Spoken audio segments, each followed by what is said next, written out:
টলিউডে আবারও দুঃসংবাদ। কলকাতার অভিনেত্রী দিতিপ্রিয়া রায় দুঃসংবাদ দিলেন। বর্তমানে তিনি চিরদিনে তুমি যে আমার ধারাবাহিক নিয়ে ব্যস্ত রয়েছেন। এরই মাঝে তিনি জানালেন নিজের অসুস্থতার কথা। জানালেন একটি অস্ত্রোপচার হতে চলেছে তার। নিজের সোশ্যাল মিডিয়া হ্যান্ডেলে পোস্ট করে দিতিপ্রিয়া লেখেন, আমার একটা ছোট্ট অস্ত্রোপচার হবে। আমার সঙ্গে কেউ যদি কোনো যোগাযোগের চেষ্টা করেন আমাকে পাবেন না, পরে আমি আপনাদের সঙ্গে যোগাযোগ করে নেব।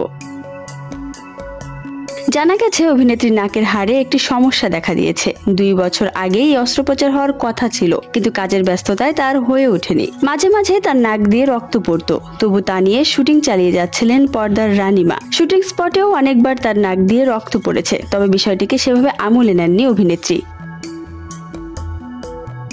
তবে অভিনেত্রী জানিয়েছেন সঠিক চিকিৎসা ও বিশ্রামের পর তিনি খুব দ্রুতই আবার কাজে ফিরতে পারবেন। শিশু শিল্পী হিসেবে টেলিপর্দায় যাত্রা শুরু করেছিলেন দিতিপ্রিয়া। জি বাংলার জনপ্রিয় ধারাবাহিক রানী রাসমণিতে নাম ভূমিকা অভিনয় করে ব্যাপক জনপ্রিয়তা লাভ করেন তিনি। এই মুহূর্তে তাকে জি বাংলার চিরদিনই তুমি যে আমার ধারাবাহিকে অভিনেতা জিতু কমলের বিপরীতে দেখা যাচ্ছে।